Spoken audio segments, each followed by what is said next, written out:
IgA nephropathy is the most common primary glomerular disease in the world.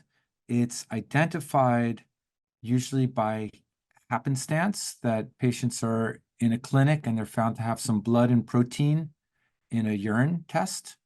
And then it might also have high blood pressure and slightly abnormal kidney function. And then the patient generally gets referred to a kidney specialist, and ultimately it can only be diagnosed by kidney biopsy. The hazards are that it's increasingly recognized that this diagnosis almost invariably leads to kidney failure in people's lifetimes. It progresses relatively slowly over 10 to 20 years, but most people with the disease are at very high risk of losing their kidney function and ultimately needing dialysis or kidney transplantation.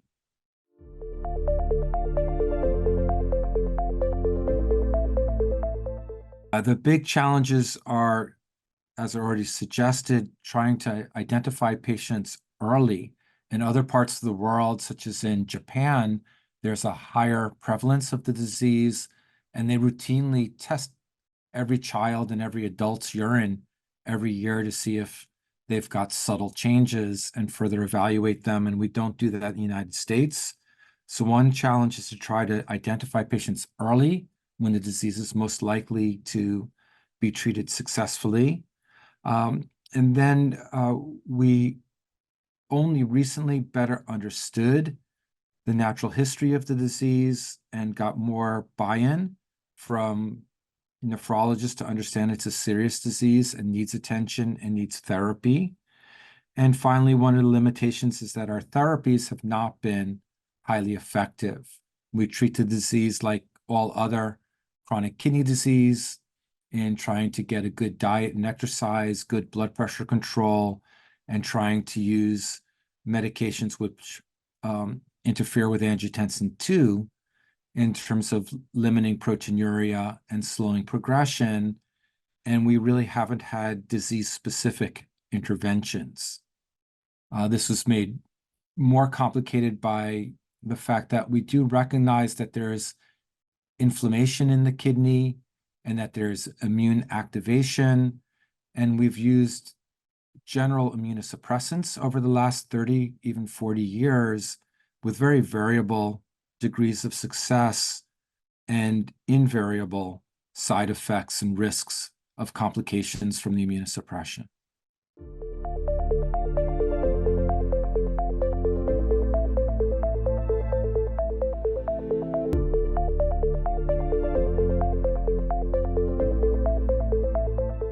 So this therapy called NefIgArd, which is a targeted form of budesonide, was sort of dreamed up about a decade ago as an opportunity to try to reduce the increased IgA that is seen in patients at risk and who develop IgA nephropathy, because we know that IgA is an antibody that really is there to protect our mucosal surfaces, and our largest at-risk mucosal surface is our bowels, and largest production center of immunoglobulin A is in the terminal ileum and in the terminal ileum where we have Peyer's patches.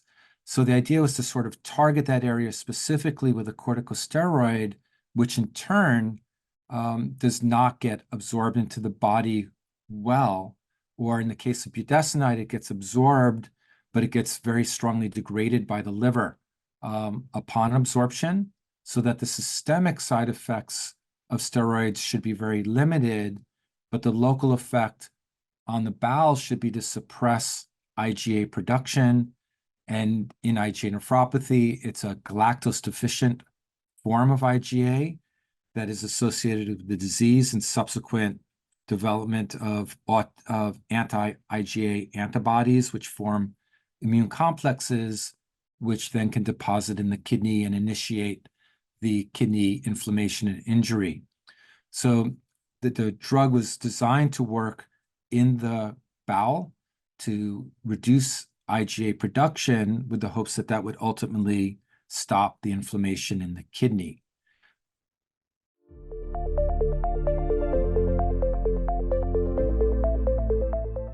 after a very well-sized phase 2 study was completed and showed an ability to reduce proteinuria in IgA nephropathy, which is a cardinal sign of the risk for kidney function loss. And in that phase 2 study also showed a stabilization of kidney function over the 9 months of treatment with NefIgArd. The phase 3 study was launched globally to try to get a good mixture of patients with various severities of IgA nephropathy, all with high risk of progression, defined by reduced kidney function between 30 and 90 mils per minute, with high risk also defined as more than a gram per day of urinary protein losses. And then the patients were treated for 9 months with this NefIgArd, which is an oral therapy, on top of their best optimized conservative care, which is their maximally tolerated use of either angiotensin II receptor blockers or ACE inhibitors. And the study was then designed to follow the patients for an additional 15 months after the drug was stopped to see if there was lasting effects on proteinuria and on kidney function as well.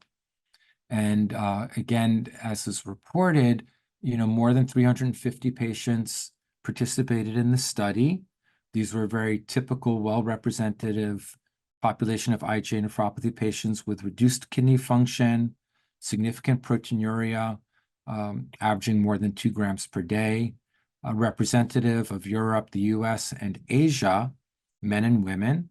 And the drug was successful within 9 months of reducing proteinuria by about 30% by 1 year, even after the drug was stopped for 3 months. Proteinuria on average was down about 50% from baseline. And this resulted in seeing stabilization of kidney function through the 9 months, such that there was really no change in kidney function, and then slower progression over those remaining 15 months, so that at the end of 2 years, there was a really substantial clinically important reduction in kidney disease progression, where it was about half the rate as those patients who were treated with placebo in the study. So the safety of the medication looked to be very well tolerated with very few safety issues. There were some signs, again, of steroid exposure, as one might expect with low-dose chronic steroid exposure in the 9 months of treatment. This resolved in the patients after the drug was removed, but patients continued having, through the 2 years of observation, significantly reduced proteinuria and significantly stabilized kidney function.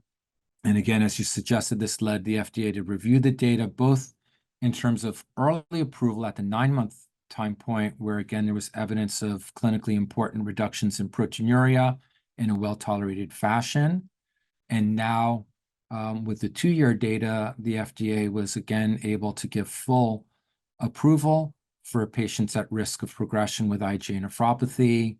And we now have this available in our clinics for patients with IgA nephropathy. Again, we now have an available medication that's really targeted specifically for IgA nephropathy. It gets to the real mechanism of the disease, so we think it's truly disease modifying. There's additional evidence now that it also can reduce hematuria, that it does indeed reduce the galactose-deficient IgA in patients. And therefore, we really now, for the first time, have a well-tolerated, safe medication that can really change the natural history of this disease and benefit our patients.